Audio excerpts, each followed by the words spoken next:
মাঝরাতে অর্জুনের ঘরে হানা দেয় অহনা। হ্যাঁ বন্ধুরা, সম্পূর্ণ এপিসোডটি দেখতে হলে ভিডিও শেষ পর্যন্ত দেখতে থাকুন। গল্পের শুরুতে দেখা যাচ্ছে গঙ্গা অর্জুনকে বলছে, আপনি আমার জন্য সাক্ষী দিয়েছেন, আপনার জন্য আমাকে হাজতবাস করতে হয়নি, না হলে তো স্যার আমাকে এতক্ষণ জেলে বসে থাকতে হতো। অর্জুন বলে, ধন্যবাদ দেওয়ার কিছু নেই গঙ্গা, যখন রৌনকের গুলি লেগেছিল আমাকে অ্যারেস্ট করা হয়েছিল তখন তুমি সাক্ষী দিয়ে আমায় বাঁচিয়েছিলে, তাই আজ আমি সাক্ষী দিয়ে তোমায় বাঁচালাম। কিন্তু গঙ্গা, তুমি যেটা করেছো সেটা ঠিক করনি, তুমি মন্দিরে না গেলেই পারতে। গঙ্গা বলে, স্যার আপনি বারবার একই কথা বলছেন, তাও আমি বলছি, ওরা যেভাবে আপনাকে ফাঁসিয়েছিলেন না, আপনি কোনোভাবেই বেরিয়ে আসতে পারতেন না। অর্জুন তো তখন চিৎকার করে বলে, ভুলে যেও না গঙ্গা, আমি একজন পুলিশ, যে কোনো সিচুয়েশনে আমি নিজেকে হ্যান্ডেল করতে পারি। বরঞ্চ তোমার উচিত হয়নি ওখানে গিয়ে মেঘনাদের হাত দিয়ে অহনাকে সিঁদুর পরিয়ে দেয়া।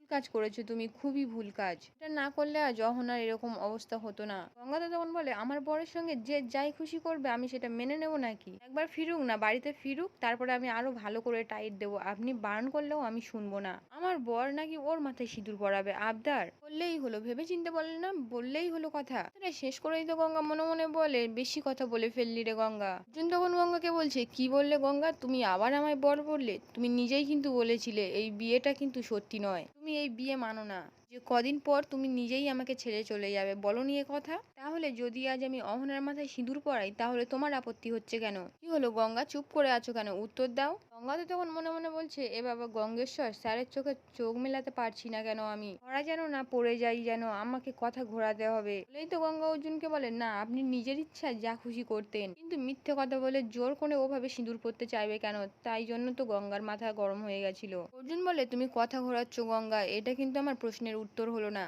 ওনাকে যদি আমি সিঁদুর পরাই তাহলে কি তোমার আপত্তি হবে? গঙ্গা, তুমি কি এই বিয়েটাকে সত্যি বলে মানতে শুরু করেছো? তুমি কিন্তু সত্যি করে বলো গঙ্গা, আমি কিন্তু পুলিশের চোখ, আমার থেকে কিছু লুকাতে চেষ্টা করো না। গঙ্গা, তুমি কি আমাকে সত্যি ভালোবেসে ফেলেছো? গঙ্গা তো যখন কান্না কান্না স্বরে বলে, কি বলেন না স্যার, কোথায় আপনি আর কোথায় আমি? আমার মতো মেয়েকে কি কেউ ভালোবাসা যায় নাকি? আপনি ভুল করছেন স্যার। তখন তো অর্জুন মনে মনে বলে, হে ভগবান, যে ভয়টা করছিলাম সেটাই হলো। স্পষ্ট বোঝা যাচ্ছে যে গঙ্গা আমাকে ভালোবেসে ফেলেছে, আর আমি কি করব, কি করব আমি? বলেই তো অর্জুন ওখান থেকে চলে যায়। গঙ্গা তো যখন একা একা বলতে থাকে, আমি আপনাকে কিভাবে বলবো স্যার, আপনি তো আমার কাছে দেবতা, আপনি তো আমার সবকিছু। গঙ্গা আপনার জন্য সবকিছু করতে পারে স্যার, আমি যদি আমার মনের কথা আপনাকে বলতাম আপনি না করে দিতেন। গঙ্গা আপনার মুখে না শুনতে পারবে না স্যার, তাই গঙ্গা নিজের মনের কথা কোনোদিনও আপনাকে বলবে না, কোনোদিন বলবে না। এই বলে তো গঙ্গা কাঁদতে থাকে। অপরদিকে দেখা যায় উদয়নে এসে অর্জুনকে বলছে, কিরে অর্জুন, তুই এখানে ছাদে একা একা কি করছিস? খাবার দেবে তো? কি হয়েছে, অহনার কন্ডিশন কি একটু খারাপ হয়েছে? দেখ, আমি জানতাম তুই এরকম একটা পরিস্থিতিতেও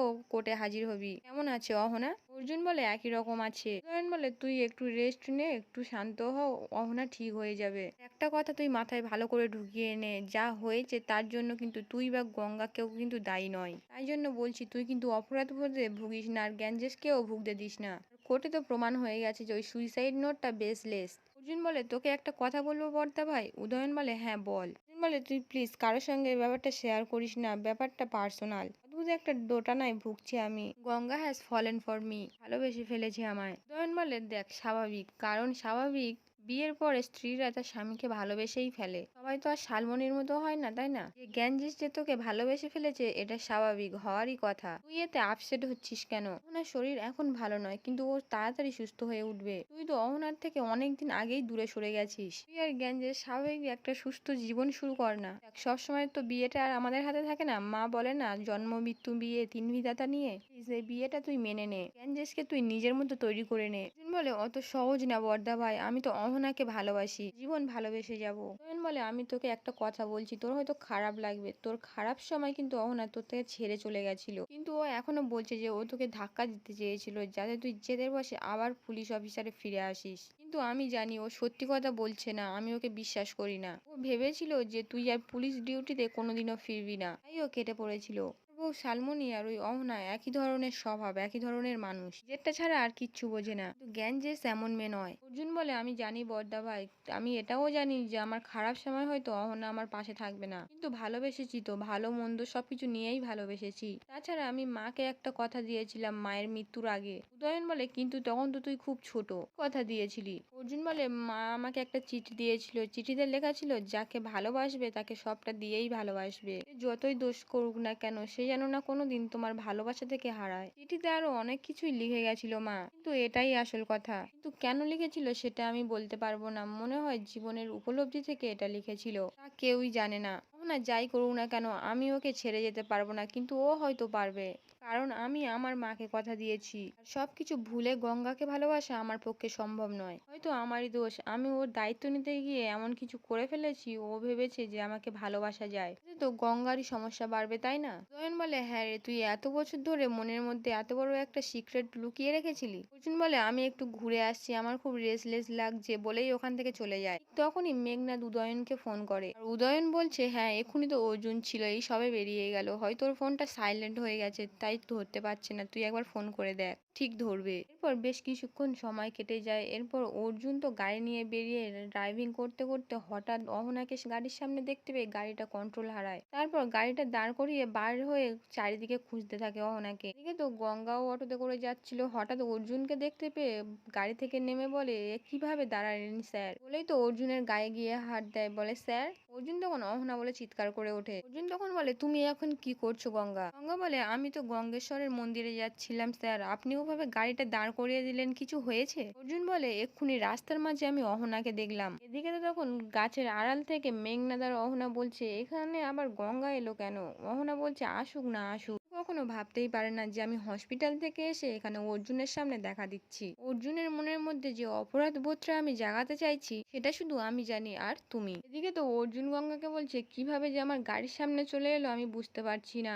গঙ্গা বলে, এটা কিভাবে সম্ভব স্যার, ম্যাডাম তো এখন হসপিটালে। অর্জুন বলে, সেটা তো আমি বুঝেছি, কিন্তু আমি তো ওকে দেখলাম, তাই জন্য তো আমি এভাবে গাড়িটা সাইড করে রাখলাম। তখন গঙ্গা তো মনে মনে বলে, আমার তো প্রথম থেকেই সন্দেহ হচ্ছিল ম্যাডাম সুইসাইড করতে যাননি, তাহলে কি স্যারকে অস্থির করে দিতে চাইছে? কিন্তু আশেপাশে তো কাউকে দেখা যাচ্ছে না। আর অর্জুনকে বলে, স্যার ওই আশেপাশে ঝোপঝাড়গুলো একটু দেখুন না, কেউ থাকলেও তো থাকতে পারে। অর্জুন বলে, লুকিয়ে? কে লুকিয়ে থাকবে? গঙ্গা বলে, আপনি একবার দেখুন না ওই দিকটা। অর্জুন তো তখন ঝোপঝাড়ের দিকে আসতে থাকে, আর অহনা আর মেঘনাদ ওখান থেকে পালিয়ে যায়। অর্জুন এসে বলে, আমার মনেরই ভুল হয়তো, আমি খালি চারিদিকে অহনাকেই দেখতে পাচ্ছি। গঙ্গাকে গিয়ে বলে, কেউ নেই ওখানে, আর তুমি এত রাত্রে বেরিয়েছো কেন? তোমাকে বলেছি না কোথাও না বেরোতে? তুমি সোজা বাড়ি চলে যাও, আমি হসপিটাল থেকে ঘুরেই আসছি। আর গঙ্গা ওখান থেকে চলে গেলে অর্জুন সুনন্দাকে ফোন করে বলে, আমি একটা ফটো পাঠাচ্ছি তোমাকে, ওতে গঙ্গা আছে, তুমি অটোটা ট্র্যাক করো, ঠিকঠাক বাড়ি ফিরেছে কিনা দেখো। গঙ্গা তো এদিকে মনে মনে বলে, স্যার তো আমার সঙ্গে যেতেই পারতেন, অহনা ম্যাডামের দেখতে যাওয়ার কি ছিল? হ্যাঁ, এই জানে অহনা ম্যাডাম সত্যিই কোনো চক্রান্ত করছে কিনা। এরপর তো বেশ কিছুক্ষণ সময় কেটে যায়, আর এদিকে অর্জুন তো ছোটাছুটি করতে করতে হসপিটালে চলে আসে। আর আইসিইউর সামনে এসে দেখে অহনা আইসিইউর ভিতরে শুয়ে আছে। মনে মনে বলে, পুরোটাই তাহলে মনের ভুল, কি করে দেখলাম আমি অহনাকে রাস্তার মাঝখানে?